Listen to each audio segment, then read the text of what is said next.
Tervetuloa Teollisuustalouden perusteet-kurssin opetusvideoiden pariin. Tässä videossa käydään läpi katetuottolaskelmat ja pohditaan sitä, miten katetuottolaskelma suhteutuu yrityksen kannattavuuteen. Oppitunnin tavoitteet on ensinnäkin ymmärtää kustannusten jaottelu muuttuviin ja kiinteisiin kustannuksiin, minkä pohjalta osaamme laatia katetuottolaskelman ja laskea sen pohjalta muutamia tunnuslukuja. Lopuksi, kun osaamme laskea katetuottolaskelman, ymmärrämme sen, miten yrityksen tulos muodostuu yksinkertaisimmillaan katetuottolaskelman kautta. Lähdetään liikkeelle siitä, että kertaillaan tuottoja ja kustannuksia. Liikevaihto on rahan määrä, jonka yritys saa tietyn laskentakauden aikana myymistään tuotteista. Liikevaihdosta ei ole vielä vähennetty mitään suoritteiden aikaansaamiseen kuluvia kustannuksia. Kuten sanottu, katetuottolaskennan lähtökohtana on kustannusten jaottelu muuttuviin ja kiinteisiin kustannuksiin.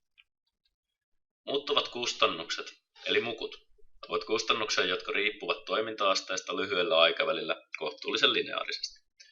Muuttuvia kustannuksia on esimerkiksi raaka-ainekustannukset, valmistusprosessin sähkönkäyttö ja valmistuksen työntekijöiden palkat. Mitä suurempia määriä tuotteita valmistetaan, sitä enemmän rahaa näihin kuluu. Kun liikevaihdosta vähennetään muuttuvat kustannukset, jää jäljelle katetuotto.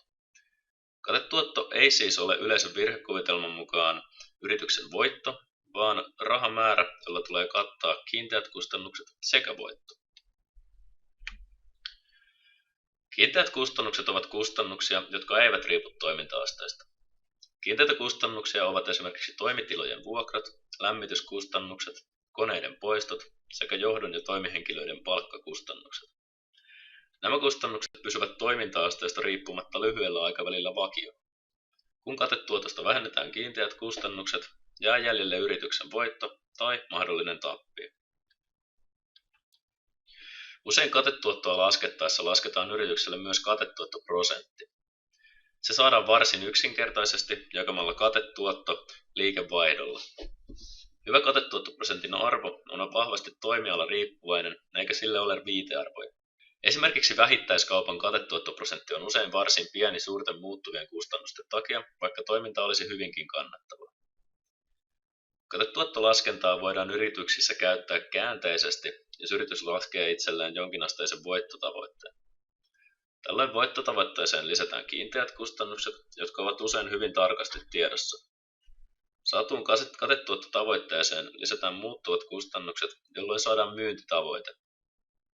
Tämän kaltaisen käänteisen laskennan pohjalta voidaan tehdä esimerkiksi budjetointi.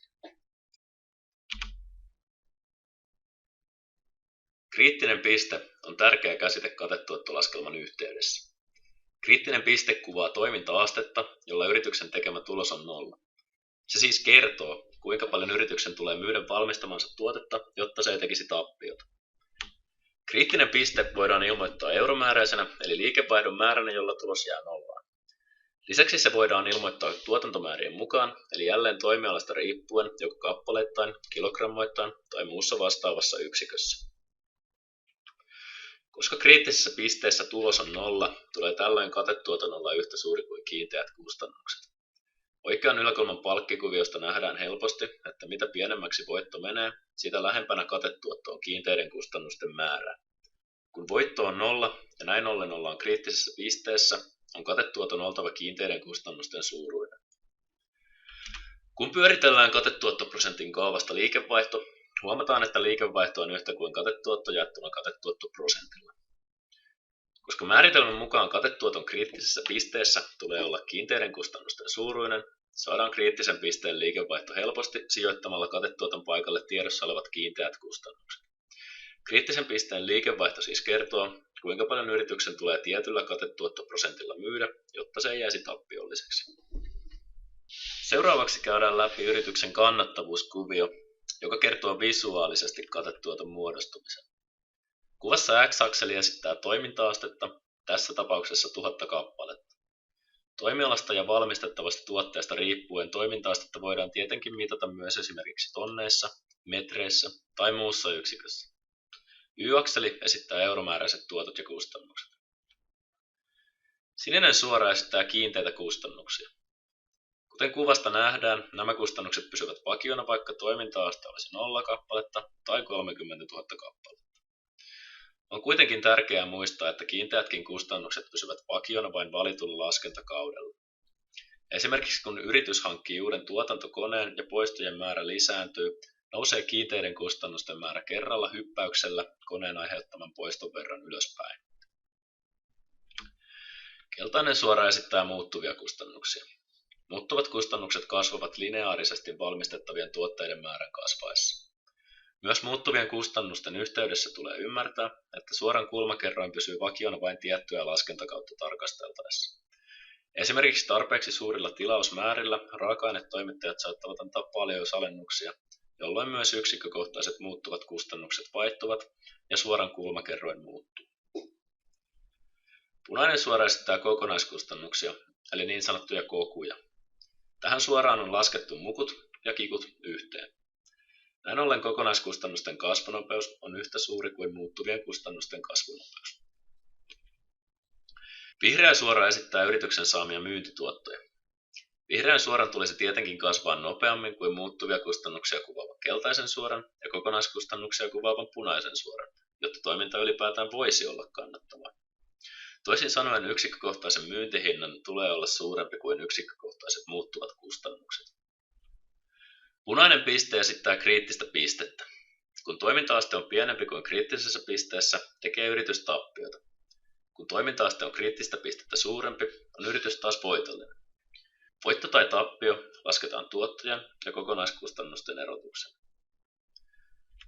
Varmuusmarginaali on toinen tärkeä käsite katetuottolaskennan yhteydessä. Varmuusmarginaali on erotus nykyisen toiminta-asteen ja kriittisen pisteen toiminta-asteen välillä. Sekin voidaan ilmoittaa myös euromääräisenä, jolloin se on nykyisten tuottojen sekä kriittisen pisteen tuottojen erotus.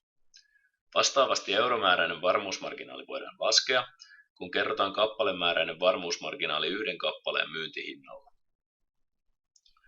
Kuviosta voidaan helposti laskea myös katetuotto, mikä on määritelmän mukaisesti tuottosuoran ja muuttuvien kustannusten erotus. Kriittinen piste voidaan laskea helposti myös kannattavuuskuvion kautta, mikä saattaa joillekin olla intuitiivisempi tapa. Seuraavaksi käydään läpi, miten kriittinen piste voidaan ilmoittaa matemaattisesti kannattavuuskuvion suorien avulla. Merkitään aluksi kiinteiden kustannusten suoraa kirjaimella C. Muuttuvien kustannusten suoran yhtälö on B kertaa X, jossa B on yksikkökohtaiset muuttuvat kustannukset ja X on myyntimäärä. Näin ollen kokonaiskustannus suoran tulee olla Bx plus C. Tuottosuoran yhtälöksi tulee A kertaa X, jossa A on kappaleen myyntihinta. Kuten kuvasta huomataan, kriittisessä pisteessä kokonaiskustannussuora ja tuottosuora leikkaavat. Tulee siis olla AX on yhtä kuin BX plus C. Tästä yhtälöstä voidaan helposti ratkaista X, joka ilmoittaa meille kriittisen pisteen toiminta-asteen. Käydään seuraavaksi läpi pieni esimerkkitehtävä. Kvak Oyn talouspäälliköksi on päässyt ammattitaidoton Perälä, joka painiskelee katetuottolaskelman kanssa. Perälä on kuitenkin onnistunut keräämään viereiseen taulukkoon tietoja Kvak Oyn taloudesta, jotka suurella todennäköisyydellä ovat oikeita. Taulukon perusteella tulisi laskea yritykselle voitto tai tappio, katetuottoprosentti sekä euro- että kappalemääräinen kriittinen piste ja pohtia, miten katetuottoprosentti muuttuisi, jos muuttuvat kustannukset kasvaisivat 40%. Lähdetään liikkeelle siitä, että tehdään katetuottolaskelma. Katetuottolaskelma lähtee liikkeelle yrityksen liikevaihdosta, mikä saadaan suoraan taulukon ylimmältä riviltä, eli 500 000 euroa. Toiselle riville lasketaan muuttuvat kustannukset. Muuttuvien kustannusten laskemiseksi lasketaan ensin myyty kappalemäärä, joka saadaan jakamalla liikevaihto myyntihinnalle. Myyty kappalemäärä kerrotaan yksikkökohtaisilla muuttuvilla kustannuksilla ja huomataan muuttuvien kustannusten olevan yhteensä 375 000 euroa. Kun liikevaihdosta vähennetään muuttuvat kustannukset, saadaan laskelman välitulos eli katetuotto, joka on tässä tapauksessa 125 000 euroa. Katetuotosta vähennetään vielä kiinteät kustannukset, jotka ovat taulukon mukaan 90 000 euroa. Kikujen vähentämisen jälkeen saadaan lopullinen voitto, joka on tässä tapauksessa 35 000 euroa. Näin saatiin siis konkreettinen esimerkki siitä, miten yrityksen tulos muodostuu katetuottolaskelman avulla. Katetuottoprosentti lasketaan tutulla kaavalla, jossa katetuotto jaetaan liikevaihdolla. Kvaako Oyn katetuottoprosentti on siis 25%. Kriittinen piste lasketaan molemmilla aiemmin käydyillä tavoilla. Aluksi lasketaan liikevaihto aiemmin käydyllä kaavalla, kiinteät kustannukset jaettuna katetuottoprosentilla. Edellisessä slaidissa laskettiin yrityksen katetuottoprosentiksi 25%. Kiinteiden kustannusten määrä löytyi yrityksen taloustietotaulukosta ja oli 90 000 euroa. Jakamalla kikut katetuottoprosentilla saadaan Kvaako Oyn kriittisen pisteen liikevaihdoksi 360 000 euroa. Kun tämä jaetaan kappalekohtaisella hinnalla, saadaan kappalemääräiseksi kriittiseksi pisteeksi 1 800 000 kumiankkaa. Kannattavuuskuvion suorien avulla laskettuna täytyy muistaa, että kriittisessä pisteessä myyntitulojen tulee olla yhtä suuri kuin kokonaiskustannukset. Kun merkkaamme ensin kriittisen pisteen myyntimäärää muuttujalla x, saamme yhtälön ax on bx plus c. Merkataan a paikalle yksikkökohtainen myyntihinta 0,2 euroa kappale, b paikalle yksikkökohtaiset muuttuvat kustannukset 0,15 euroa kappale sekä c paikalle kiinteät kustannukset 90 000 euroa. Tästä ratkaistaan x ja huomataan, että saadaan kriittisen pisteen myyntimääräksi sama 1 800 000 kumiankkaa. Näin ollaan selvitetty kriittinen piste kahdella eri tavalla. Seuraavaksi käydään vielä läpi, mitä tapahtuu, jos muuttuvat kustannukset kasvavat 40%. Kun lasketaan uudet mukut, huomataan, että mukut ylittävät myyntihinnan. Tämänkaltaisessa tapauksessa toiminta-asteen kasvaessa yrityksen tappio syvenee.